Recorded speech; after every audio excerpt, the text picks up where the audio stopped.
Hola, ¿qué tal? Les saludo con gusto. Mi nombre es Atzayael Torres y el día de hoy le doy la más cordial bienvenida a esta mesa de análisis titulada Diálogos, Energía y Sociedad, en la cual nos acompañan el maestro Héctor Sánchez López. Él es consejero independiente de la Comisión Federal de Electricidad. Bienvenido, maestro. Muy bien, muy buenos días. También le damos la bienvenida a Paul Sánchez. Él es fundador de Ombudsman Energía México. Doctor Sánchez, bienvenido. Gracias, Atzayael, por la invitación. Muy bien.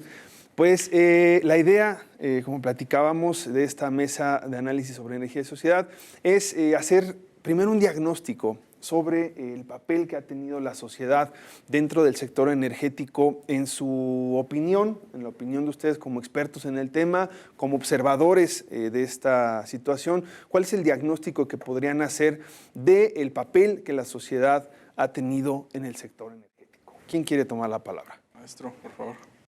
Bueno, creo que en los últimos gobiernos el papel de la sociedad ha sido marginal. Es decir, no se le ha considerado en gran medida.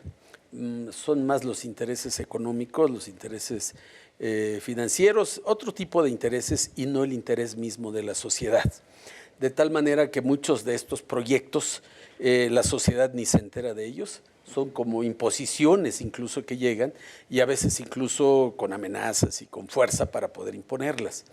Creo que en este nuevo gobierno, y estoy convencido, se está buscando darle una mayor participación a la sociedad para ver cuáles son las necesidades, qué tipo de energías son las que son necesarias en este momento, qué es lo que menos afecta a la sociedad y sobre todo cumplir con el compromiso de México en el Acuerdo de París de ir cada día generando más energía limpia. Entonces yo siento que en un primer punto de vista es que la sociedad ha estado en una actitud muy marginal en las decisiones que ha tomado el gobierno mexicano para la cuestión energética.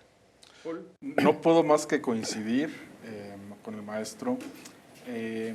Nosotros veíamos siempre la reforma energética como 3 actos. Y el primer acto fue lo que todos conocimos, la parte económica, estructural, institucional. La segunda parte fue lo que se publicó en 2015 como la Ley de Transición Energética, que era un poco más para darle solidez a la parte de transición y los acuerdos de París. Y la tercera parte, o el tercer acto, que nunca llegó desde nuestro punto de vista, fue lo social.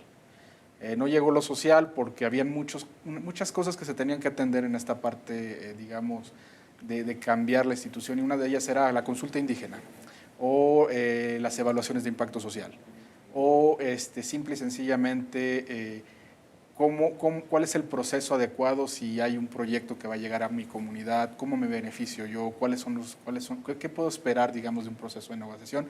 Y ahí es donde entraba mucho este tema de testigos sociales, que también brilló por su ausencia, nunca se implementó de manera, digamos, al menos transparente y abierta. Creo que quedó siempre como un tema perdido, digamos, en el proceso de negociación con los terratenientes o propietarios de la tierra.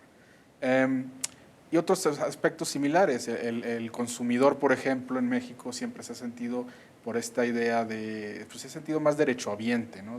Yo tengo derecho a una canasta básica de electricidad y una canasta básica de gasolina, y no tanto como exigir o a reclamar ciertos derechos de consumo, ¿no? Decir, oye, pues ahora voy a cambiar de proveedor, voy a cambiar de gasolinera y voy a exigirle a esta gasolinera cuáles son mis derechos mínimos y básicos para poder quejarme y cómo hacerlos valer. Entonces yo creo que sí, y coincido plenamente, toda la parte social faltó. Todo ese tercer acto que ya venía cocinándose se quedó, digamos, en proceso, en muchos detalles se quedaron incluso en términos de vamos a sacarlo como reglamento, y ya luego pasaron a disposiciones. Todos los grupos de trabajo de transparencia se han ido poco a poco desacelerando. Transparencia extractiva con EITI se ha desacelerado los grupos de trabajo, los comités del SENACE, que eran comités consultivos, también se han desacelerado. Entonces quedaron muchos temas que por el beneficio de la sociedad pues no se han ejecutado.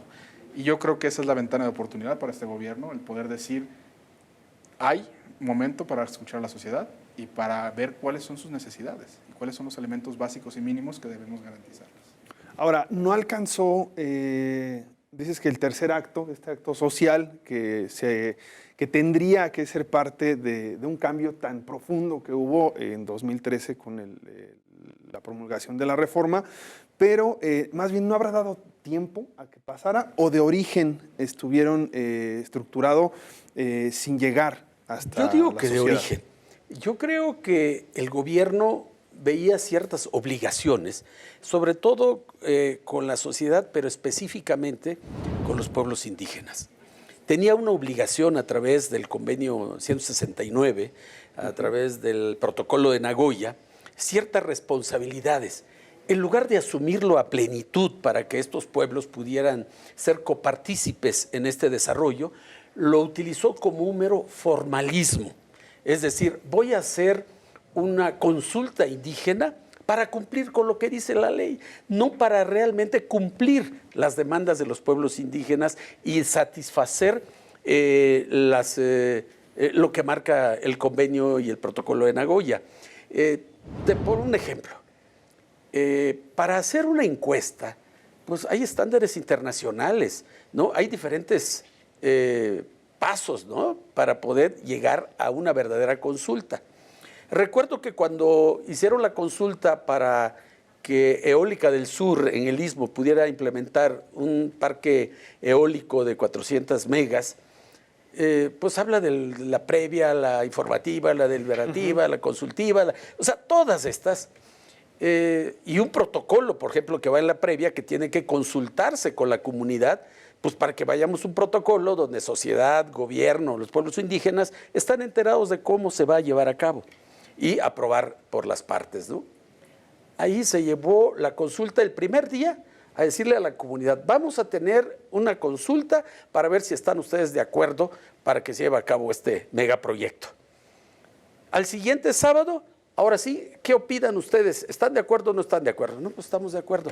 En 2 días, digo, cuando habla de una fase previa, que es ver el protocolo, ver todo, luego la fase informativa, la fase deliberativa, la fase consultiva y la creación del comité de seguimiento y evaluación. Es decir, son fases que tienen que cumplirse y que ahí en 2 días, ¿no?, ya está la consulta. Ni siquiera se instalaron los comités de evaluación y seguimiento para ver si lo acordado efectivamente se cumplía al pie de la letra. Con mucha prisa. Mucha prisa. Vamos en otro. Los de impacto ambiental. Los de impacto ambiental eran meros formalismos. Eran machotes que nada más se llevaban y se ponían a consideración y decían, ya está aquí el impacto ambiental.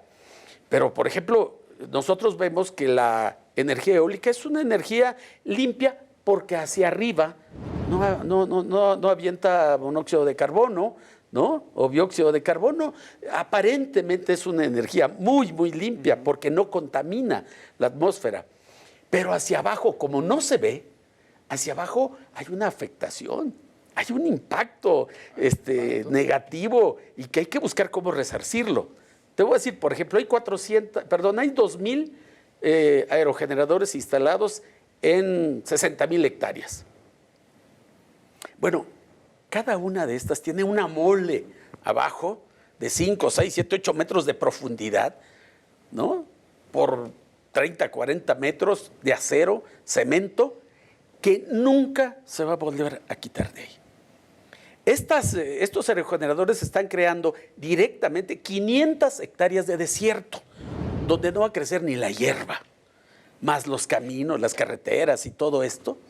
Y no hay un mecanismo, no hubo ningún mecanismo de Semarnat para ver cómo lo mitigábamos y cómo se podría resarcir este daño. Un campesino indígena zapoteca lo agarran con 2 iguanas, lo meten 5 meses a la cárcel porque estaba llevándose 2 iguanas cuando es parte de su cultura, las iguanas como parte de su alimentación cotidiana, diaria. 5 meses, 6 meses en la cárcel. Y estas empresas, no hay ningún resarcimiento. Entonces, pareciera ser que en esta primera etapa, cuando entran las empresas, el gobierno estaba más interesado en que salieran a flote, pero no solo que salieran a flote porque iban a tener un impacto económico favorable al país y a la generación de energía, sino porque había una confabulación entre los propios miembros de gobierno que se asociaban con estas empresas y tenían intereses económicos. Entonces lo importante era sacarlo rápido, no importa el daño que estaban ocasionando. Ok. Ahí es donde decimos que no ha habido, ¿no?, la participación de la sociedad, no se ha escuchado a la sociedad para evitar estos daños o para resarcir estos daños, ¿no? Y que no han querido hacerlo. Ok. ¿Venía de origen? No, yo creo que, no sé si venía de origen, pero lo que sí te puedo decir es no faltó tiempo. No fue una cuestión de tiempo, fue una cuestión, yo creo que ya no fue económicamente rentable. Este proyecto oxímoron que fue, vamos a crear el Pacto por México, murió al segundo periodo legislativo de la administración de Peña y ya no hubo interés, ya no hubo interés de dar seguimiento a esos temas. Hubo más interés de sacar subastas, en eso coincido, hubo más interés en rondas petroleras que en darle seguimiento a que todos los marcos regulatorios quedaran completos. Esa es una realidad. Generar números, generar volumen. Generar, ya vendimos la reforma energética, eso sí es algo negativo. ¿Por qué? Porque las primeras subastas, tú recordarás, se licitaron antes de que estuvieran todos los protocolos, ni siquiera sociales, los mismos técnicos del MEM o los protocolos incluso de consulta social o indígena o incluso ambiental, no estaban, y ahí sí coincido plenamente, los impactos sociales y ambientales se convirtieron en machotes que se metían y simplemente se metían ahí un rato y seguían con el proyecto hasta que terminara. ¿Cuáles eran los dos instrumentos que para mí eran vitales y se quedaron, digamos, estancados? Uno era, como les decía, el testigo social. El testigo social tenía la firme intención de decir, oye, Sener, aquí pasaron 2 días nada más, esto no puede ser. Aquí no se tomó en cuenta la opinión de la gente, o solamente llegaron 3 personas, o no hubo, o la empresa nada más les dijo que iba a haber un aerogenerador y no les dijo que iba a haber una mole abajo enterrada de tantos metros. Eso es algo que no se hizo y que el testigo social tenía esa obligación de decir, estas son las características mínimas que debería haberse comentado en este proceso. No interferir, no negociar, simplemente decir la persona A y la persona B no le dio la información completa y toda la decisión que tuvo la persona B puede ser que esté influida. Segundo punto que me parece que también ha quedado en el olvido es los planes de gestión social. Los planes de gestión social son los instrumentos que dan cuenta de cómo se está llevando año con año, y casi hasta mes por mes debería ser, el proceso. Es decir, el primer mes les dije que iba a pasar esto, pasó, no pasó, se hizo, no se hizo. ¿Cómo voy a remediar el suelo después de irme? ¿Cómo voy a remediar? Porque coincido, quizá no está el impacto ambiental, pero hay un impacto social. Claro. Bueno, quizá me refiero al impacto ambiental en términos de emisiones.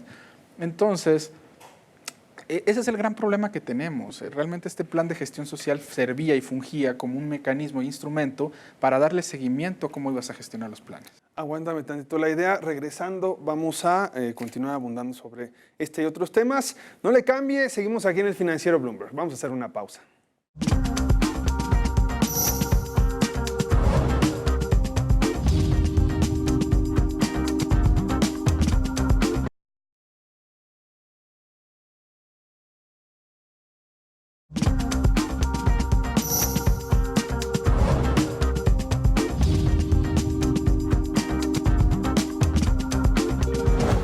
Ya estamos de vuelta, aquí diálogos, energía y sociedad. Antes de ir al corte, nos comentabas de estos puntos interesantes. Sí, bueno, la idea del plan de gestión social era poder evaluar y medir cómo se iba a remediar finalmente, cómo se le iban a beneficiar a estas comunidades por ese impacto social que tenían. E incluso, vamos a suponer que en algún punto hubiera un impacto social, porque también se puede ver un impacto social positivo, que se generara empleo y todo esto. Bueno, también se medía y se decía, fíjate que finalmente el resultado neto fue, pues al menos aumentó el ingreso de la comunidad, hubo esto, hubo aquello, pero no pasó. Desde el gobierno yo he visto muy pocas iniciativas en la administración anterior para llevar estos principios. Es más, he visto más incluso de algunas empresas que, por ejemplo, les dice, mi financiamiento me exige que tenga los principios de Ecuador mínimo. Y esos son incluso más allá de lo que pide CENER. Entonces ahí sí hay que ir con las comunidades, platicar con ellas, decirles, oye, esto es lo que vamos a hacer. Algunas piden electrificación, algunas piden bombeo de agua, algunas piden otras cosas y eso se puede medir, se puede ver un poco más tangible, pero al menos desde la parte política, de la parte administrativa, no se vio en ese momento. Bien, efectivamente yo más en lo social, como dices, que prácticamente se olvidó ese sector, se olvidó de cómo satisfacer estas demandas. Cuando viene una empresa y se instala, ¿no?, con una inversión de $1.000 millones de dólares, sí. ¿no?, $1.000 millones o 1.500 millones de dólares, por supuesto que tiene un impacto social, ¿no? Tanto en seguridad, en vialidad, en todos los sectores, que crea un desequilibrio en el comportamiento de los ayuntamientos, que le faltan satisfactores para la sociedad, porque se generan otras necesidades. Y entonces estas empresas, quiero decirte, que nunca han querido pagar un solo centavo a los ayuntamientos por derecho de funcionamiento, no por derecho de generación, que eso implica IVA, que implica ICR, que implica otras cuestiones que la federación. Pero por el derecho de funcionamiento generan cierto desequilibrio en los ayuntamientos y el ayuntamiento tiene que satisfacer otras necesidades que antes eran o menores o no existían. Y las empresas se niegan a pagar. Hasta hoy en día, un solo centavo por derecho de funcionamiento no pagan las empresas eólicas a los ayuntamientos. Se tuvo que dar una vuelta, el gobierno del estado creó un impuesto por protección civil para cobrarles por mega instalado 10,000 pesos y regresarlo al ayuntamiento. Realmente es vergonzoso que se busque un mecanismo alterno para que las empresas no cumplan con su responsabilidad con el ayuntamiento. Si pones un hotel, le pagas al ayuntamiento por el derecho de funcionamiento, una fábrica de hielo, la que pongas. Entonces, hay totalmente una actitud de no buscar cómo la sociedad esté bien. Por ejemplo, yo me refiero a las comunidades indígenas. Yo soy indígena zapoteco. Mi lengua madre es el zapoteco. Yo participé en la última consulta de Mareña, porque soy comunero también. Estuve en todas las reuniones, excepto en una, ¿no? Y lo que vemos allí es que hay una actitud de menosprecio total a las comunidades indígenas. ¿Menosprecio? ¿Cómo podríamos reflejar o describir? El menosprecio no les permite ni siquiera hablar. Fíjense, en mi caso, como comunero, zapoteca, participando, hubo un momento en que me sentí cercado por un grupo de pistoleros que la empresa mandó para intimidar. O sea, hasta esos niveles, la empresa llega a dividir comunidades. Mira, yo te doy dinero, pero apóyame. Y vamos contra aquel. En lugar de buscar la unidad, de buscar mecanismos en donde la comunidad esté tranquila. Por ejemplo, te voy a poner un ejemplo. El pago de la renta de la tierra representa el 1% de los ingresos brutos que tiene la empresa por venta de energía. El 1%. O sea, con el 1% de lo que vende, compra la renta de la tierra por un año. Renta la tierra. Por un año. Entonces, cuando nosotros decimos, bueno, ¿por qué no buscamos un mecanismo donde la sociedad se sienta realmente partícipe de este desarrollo? ¿Y cómo va a ser? Bueno, si yo te doy la tierra, yo te doy el combustible, yo te doy los caminos, yo te doy todo, valoremos cuánto representa esto de inversión y veamos en ese porcentaje, trabajemos como socios para que podamos nosotros también estar en condiciones de mejorar nuestra situación. La empresa nos paga el 1% de aquí a 8 o 10 años, cuando ya amortizó la deuda con la cual construyó estos. Después de los 8 o 10 años, no hay un mecanismo de renegociación con las empresas para mejorar las condiciones de pago a los campesinos. Aquí lo ideal sería que los indígenas, los campesinos, los dueños de la tierra, se convirtieran en socios, caray, con el 20, con el 30, con el 15, con no sé cuánto, había que evaluar. Todas las empresas necesitan combustible para funcionar. Que tuvieran una participación y se sintieran parte de ello. Ahora las empresas, los pueblos dicen, oye, no dicen regálanos luz, páganos en especie la explotación de nuestros recursos naturales. En esta última consulta se lograron 2 aerogeneradores para Juchitán, que debían de estar funcionando hace más de un año, para que pudieran mitigar el precio de la energía eléctrica y bajara para los consumidores del municipio. Bueno, ahí están. Ha pasado un año y no están funcionando. Uno ya está terminado, el otro ni siquiera está iniciado. No hubo una actitud de cumplimiento de acuerdos y los acuerdos de la consulta son vinculantes. Eso es obligatorio. A ver, Paul, te veo inquieto. Coincido, coincido completamente. Yo creo que esos temas es bien interesante. Yo partiría con un tema que mencionó ahorita y es bien interesante porque yo creo que la idea del federalismo energético que tenemos actualmente ya no funciona. Deberíamos reformar una parte. No digo que todo tenga que ser descentralizado, pero hay muchas partes importantes que deberían llegar a los municipios. Y voy a darle también un ejemplo ahí que me llama mucho la atención, que es los municipios, por ejemplo, tienen en el artículo 115 constitucional la obligación de cobrar la energía eléctrica o de llevar el alumbrado público, pero no tienen mecanismos para cobrar la energía eléctrica. Y todo eso lo hacen a través de un mecanismo que se creó ahí, que es un acuerdo con CFE que se llama DAP, Derecho de Alumbrado Público. Pero no todos lo tienen. ¿Por qué? Porque no existen las condiciones para establecer estos acuerdos de manera, al revés, del municipio a las empresas, la que sea. Y entonces, en estos mecanismos, el municipio siempre es el que sale perdiendo. Sí es cierto. El municipio y el Estado no tienen mucho control de lo que pasa con sus recursos. Y entonces eso te lleva a que no se entienden las necesidades de los municipios. Yo creo que hay casos de todos los tipos. Esos casos los conozco perfectamente y he visto otros casos donde las empresas también tratan de ser un poco más creativas, ¿no? He visto algunos donde dicen después de amortizar subo del 1 al 3%. ¿Es eso lo máximo, lo mínimo? ¿Es un tope o un piso? No lo sabemos. Yo creo que sí debería existir una metodología para entender estos mecanismos, ¿no? Yo creo que hacer socios a la sociedad, a las comunidades, se vale, es una necesidad real que ellos tienen para desarrollarse.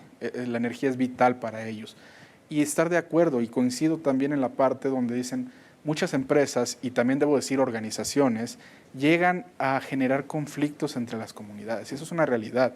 Los yaquis, yo creo que ese es uno de los conceptos claves donde X número de comunidades, la mayoría ya estaba de acuerdo, pero había 2 o 3 tribus que no estaban de acuerdo, y aún así se había aprobado por mayoría, pero ellos dicen que no se puede aprobar por mayoría, sino por consenso del 100% de las tribus. Entonces, desde entonces se generó un problema con los gasoductos en Sonora, que no se han podido resolver precisamente y que es con parte del conflicto que es muy popular ahora, precisamente porque empezaron a dividir a las comunidades. Vamos a generar la mayoría, a ustedes les pago, a ellos no les pago. Llegaban también organizaciones y decían, no se dejen, mejor defiendan el territorio. Entonces tampoco queda claro cuando alguien llega y escucha 3 o 4 voces, ¿a quién le haces caso?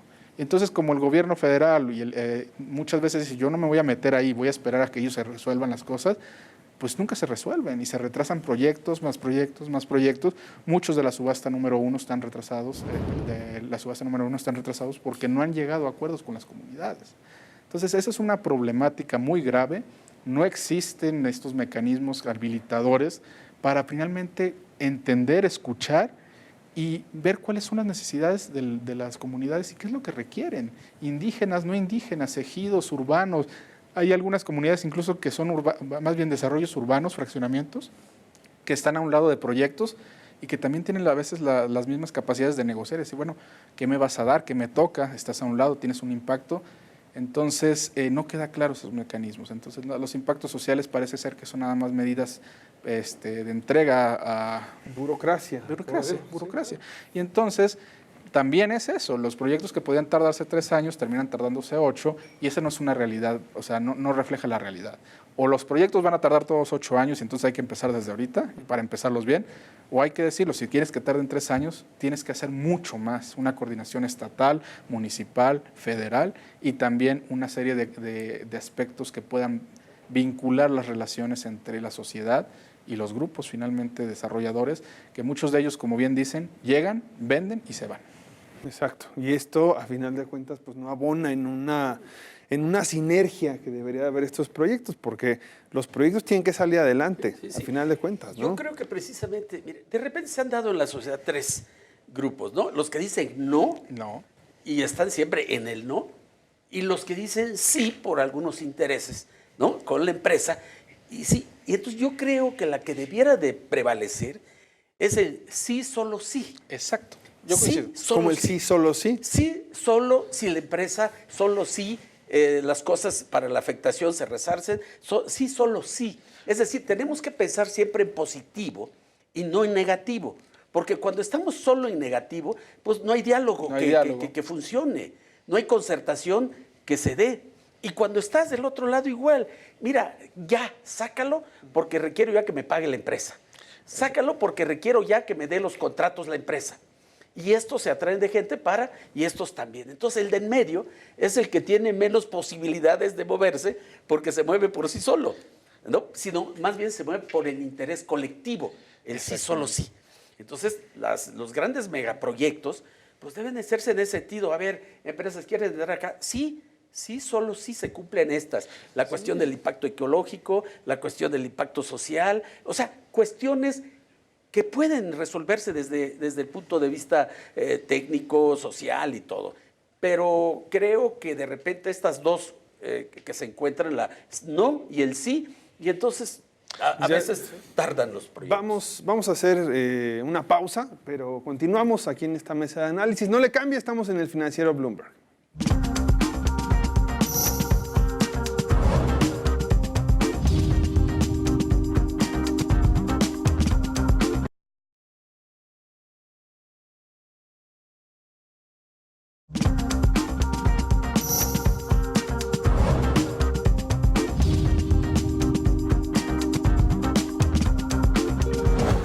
Estamos de vuelta en esta mesa de análisis. Está muy interesante el tema. Platicábamos un poco fuera del aire que no es lo mismo negociar, ¿verdad?, con una comunidad indígena en un territorio pues, con otras condiciones, que sea una propiedad privada, etcétera. Para lo cual brinca aquí el tema. Es necesario recurrir a mediadores, tener esta figura. ¿Qué tanto se ha pervertido la mediación en este tipo de procesos? ¿Cómo podemos llevar una negociación de estas? ¿Cuál sería el procedimiento ahí? Bueno, yo creo que de entrada el gran mediador es el Estado, porque es la obligación del Estado el llevar las consultas y de sacar adelante el consentimiento de las comunidades, sobre todo indígenas, para el desarrollo de cualquier tipo de proyecto o megaproyecto, ¿no? Entonces, a veces los mediadores no conocen las realidades de la comunidad o del lugar y llegan con otra idea. Y la mayoría de las veces cuando llegan con la idea del soborno, de la corrupción. De la corrupción. Y de dividir sectores que apoyen a costa de lo que sea la propuesta, y eso genera, por el otro lado, un bloque que se opone también a veces hasta irracionalmente de la situación. Sí. Entonces yo creo que aquí lo que debemos de tener es un gobierno dispuesto a cumplir con los requisitos legales, constitucionales. Bueno, el Convenio 169 está a nivel de la Constitución, ni siquiera es ley secundaria, a nivel de la Constitución. El protocolo de Nagoya, que también está firmado por México, donde habla de la distribución equitativa, de los beneficios que ha generado de los megaproyectos.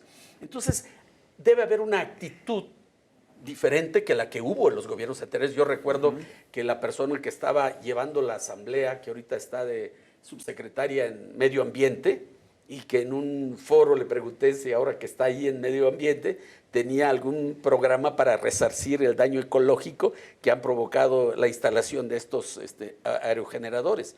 La idea era sacar a como diera lugar la situación. Es decir, esa actitud de atrás, queremos que se quedó atrás y que haya una nueva actitud del Estado mexicano a través de sus instancias desde el legislativo, ¿no?, de crear mecanismos legales para que las empresas, para que el propio gobierno, para que todas las instancias municipales, estatales, federales puedan también estar en la misma línea de ir atendiendo las demandas de las comunidades. De otra manera, creo que las cosas van a seguir como venían antes, meros formalismos, meras actitudes de maquillaje, ¿no?, haciendo creer a la sociedad. Estamos consultando, estamos viendo el impacto ambiental, el impacto social, que antes incluso el impacto social es nuevo, ¿no? Sí. Es nuevo.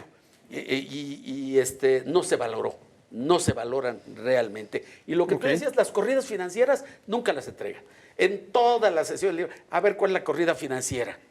¿Cuáles son los bancos que están dando, en cuántos años se recupera el capital y todo? Cero. Porque saben que si a los 5, 6 o 8 años, pues después de eso debe haber una relación diferente. Incluso Pemex, Comisión Federal lo está planteando así, que cuando termine de amortizar el costo de los gasoductos, que haya una nueva renegociación para el costo de la tarifa, ¿no? O sea, si eso sucede en el gobierno, ¿por qué en las comunidades indígenas no hay una actitud, ¿no?, de las empresas para la renegociación? Mira, yo creo que había una confusión, y hay una confusión institucional grande, y yo creo también que es momento de aprovechar los mecanismos que existen para poner orden. ¿Y a qué me refiero? SEDATU, por ejemplo, era el que se encargaba de los mediadores autorizados para la mediación de las tierras en proyectos energéticos. Y luego tenías a CENER, que era la que revisaba los estudios de impacto social y los planes de gestión social. Y luego tenías a Semarnat viendo los planes de gestión ambiental.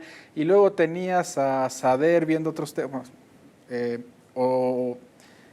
Una serie de trámites, burocracia, y donde no queda claro quién finalmente es el que debe llevar el liderazgo de este tipo de cuestiones. Además de que en las comunidades indígenas se complica más, porque también juegan otros actores que no juegan en una comunidad urbana o en una comunidad ejidal.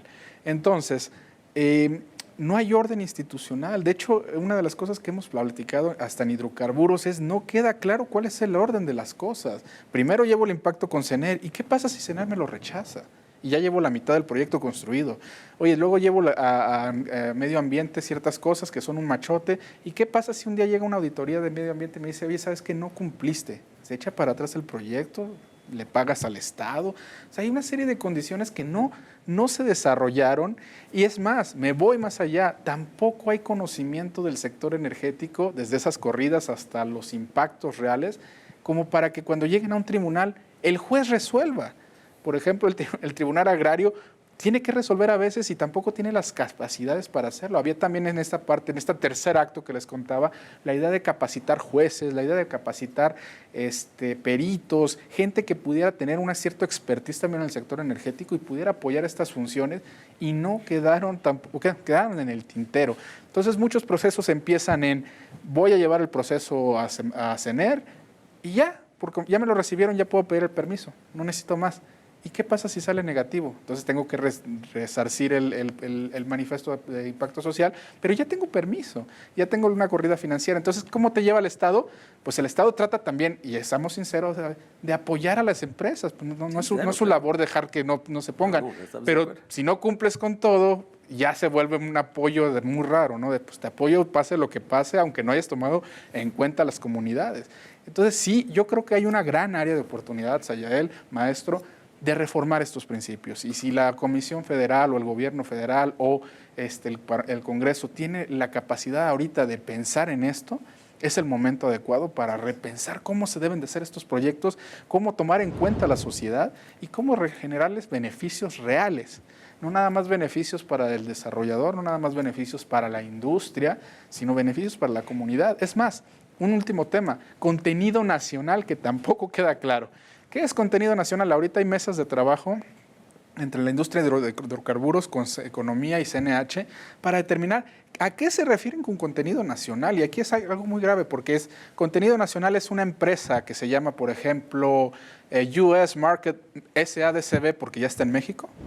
O es una empresa mexicana 100%, pero no tiene ningún empleado mexicano. O es una empresa mexicana 100%, pero todo lo importa y lo mete ahí. O sea, ¿cuál es realmente el contenido local nacional que se debería estar impulsando? Hay muchos ejemplos en Canadá, en África, donde se reimpulsa el contenido local. Realmente se generan estrategias de procura donde se puedan beneficiar a las comunidades. Yo no veo eso en México en este momento. Bueno, efectivamente yo creo que hay que poner orden, ¿no? Porque de repente un productor lo primero que va es a la CRE para que le dé el permiso, la autorización para generar. Eso. Cuando se trata de consultas indígenas es lo último, porque entonces borra lo que se llama previa, informada. Y yo diría, ¿no?, que la mejor práctica debería ser a todo.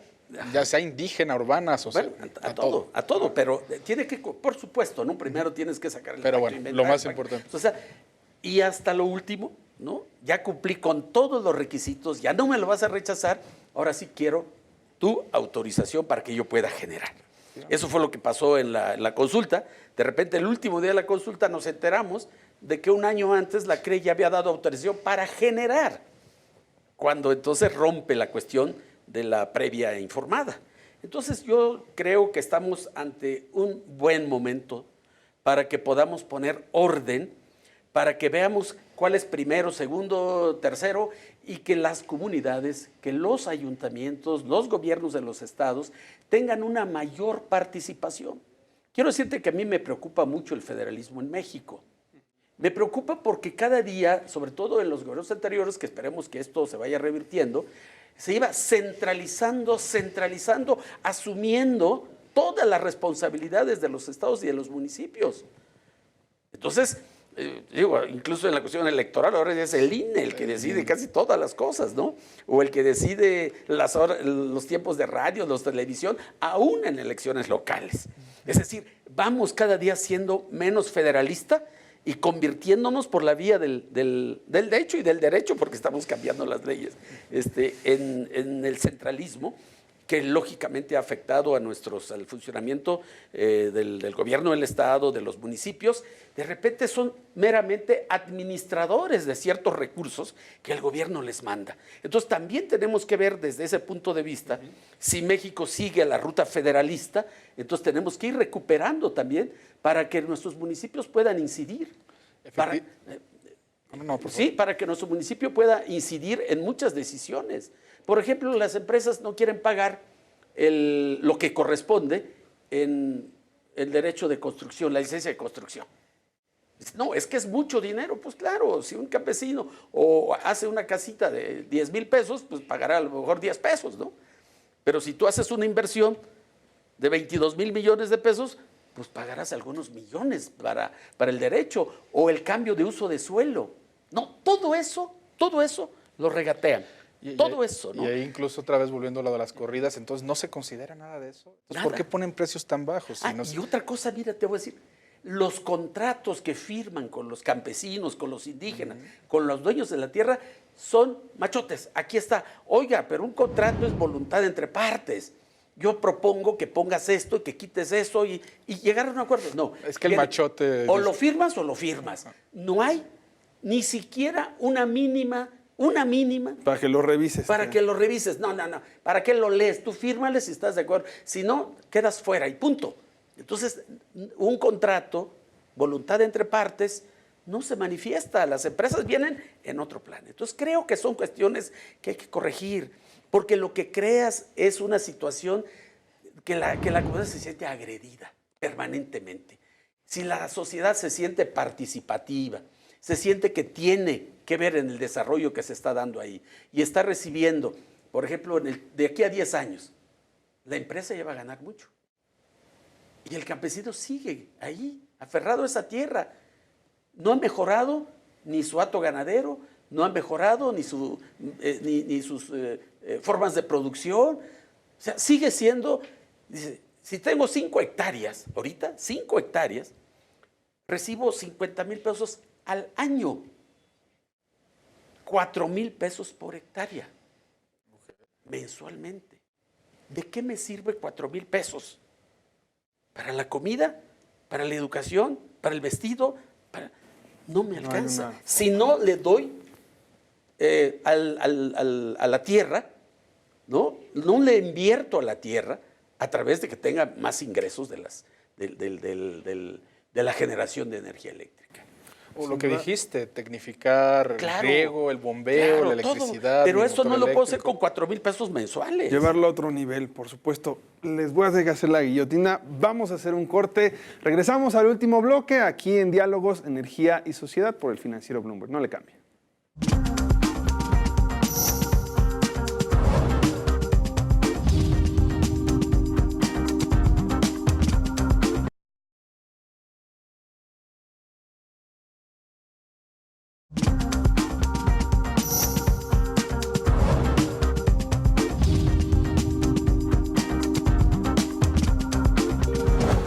Ya estamos de vuelta en Diálogos, Energía y Sociedad aquí en el Financiero Bloomberg. Y para finalizar en este último bloque, ya hemos platicado vasto el tema de la relación social con ejemplos concretos, sobre todo en cuanto al sector energético.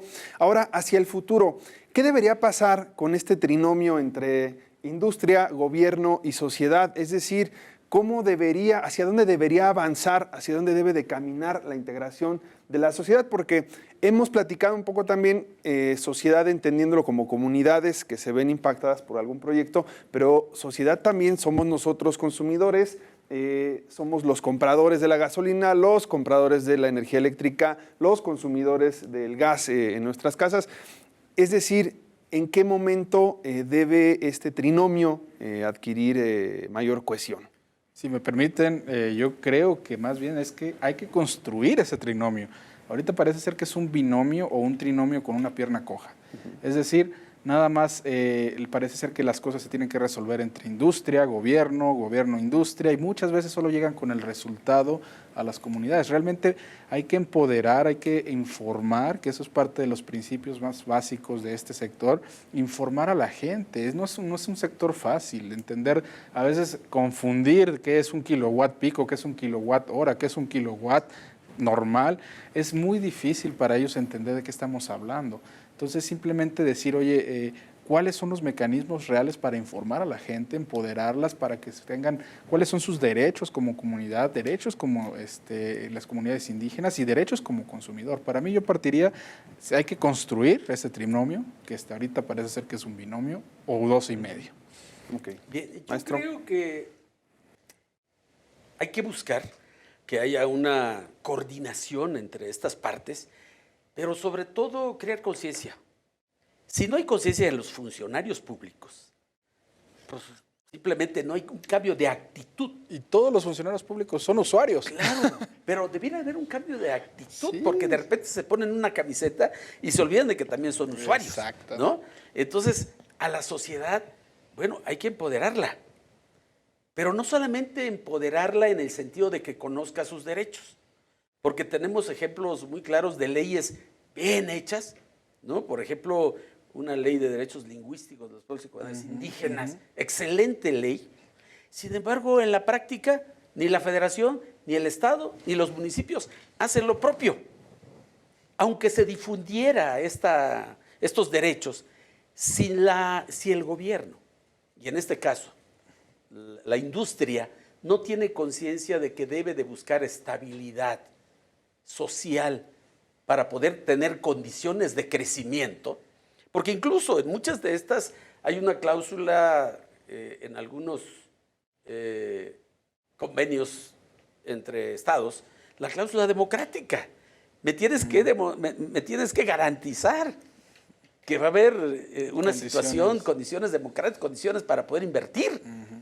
Entonces, condiciones para poder invertir es empoderar a la sociedad, pero también crear conciencia en los funcionarios, en las empresas, que tienen que ir también no cediendo, sino compartiendo responsabilidades y compartiendo beneficios.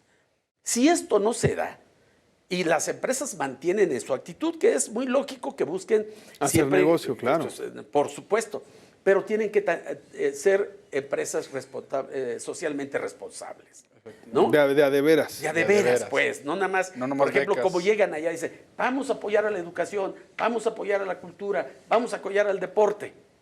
Y de repente llegan con 10 balones, con 2 tambos de pintura para las escuelas, ¿no? Y con la impresión de un librito. O sea, eso no es realmente incidir en forma preponderante en estas cuestiones. Entonces yo lo que siento es que debe de haber también a partir del gobierno, a partir de la sociedad y de la industria, tomar actos de conciencia. Tener conciencia de qué nos lastima y cómo ir buscando que haya ese trinomio y que ese trinomio tenga resultados, ¿no? Porque si tenemos ahorita lo que tenemos es un trinomio sin un signo de igualdad. O sea, no hay un resultado final. Están planteados. Más o menos, pero no hay el signo de igual, ¿a qué corresponde esto? Y ahí es donde entra el resultado, viene de la evaluación, del seguimiento. ¿Quién no está cumpliendo? ¿La sociedad? ¿Los empresarios? ¿O el gobierno? El propio gobierno. Eso es fundamental y por eso he insistido mucho en el tema del plan de gestión social. Quizá nada más para la parte social, porque mucho de esto tendría que medirse, decir, oye, si no está, esto es un semáforo y está en rojo porque algo pasó, ¿de quién fue la responsabilidad de que esto pasara? O bien, invertí 10,000 pesos, ¿y en qué lo invertiste? Bueno, lo invertí en piñatas. Bueno, entonces eso no debería contar como parte de las inversiones sociales que estás haciendo. Fíjate que en eso de generar conciencia coincido completamente, porque y en cosas tan sencillas como esta, entender el impacto que tiene un subsidio como el de la gasolina o como el de la electricidad en hogares de media clase o alta clase. O sea, mucha gente tiene subsidio que realmente no debería tener subsidio porque, porque ellos no están en su casa, no consumen, entonces les llega el mínimo de consumo y no es porque no puedan pagar. Entonces, el hecho de seguir subsidiando a hogares de media clase para arriba tiene un efecto finalmente en las finanzas públicas de CFE y en las del Estado. ¿Por qué? Porque se sigue subsidiando de manera ineficiente. Eso también ha generado un problema, por ejemplo, en estados del norte, ya hablando de pobreza energética o estos temas. ¿Por qué? Porque muchos de ellos empiezan a tener un efecto de empuje, no sustitución. Es decir, si mi vecino está vendiendo un aire acondicionado de hace 10 años porque se compró uno nuevo, yo que no tenía aire acondicionado lo voy a poner. Y entonces, en lugar de tener eficiencia energética en sus hogares, están consumiendo más energía de la que deberían. Entonces, ni siquiera tenemos los mínimos necesarios en términos de informar eficiencia energética, consumo, responsabilidad. Yo ser un consumidor responsable. ¿Cuáles son los mínimos que yo debo de cumplir? Y por qué, si me paso de ciertos umbrales, empiezo a pagar más tarifa o empiezo incluso a tener esta tarifa de penalización que se llama DAC. Entonces, esos mínimos también hay que transmitírselos a la sociedad, así como estos de que tienen que ver con los proyectos y territorios, los de consumo, los de subsidios. Lo más importante es llevarles información para que ellos puedan tomar decisiones, desde consumo hasta incluso negociaciones con proyectos. Que llevarles información no es necesariamente repartir folletos, trípticos, ¿no? Sino hacerlo de una manera eficiente. Sí, y me encantó una parte que decía maestro, que es cómo hacer corresponsable. Y corresponsable no significa cómo hacerme corresponsable en los beneficios, sino también en los riesgos. Oye, si no tenemos esta planta construida en tal fecha, pues no te puedo entregar a ti lo que te estoy prometiendo.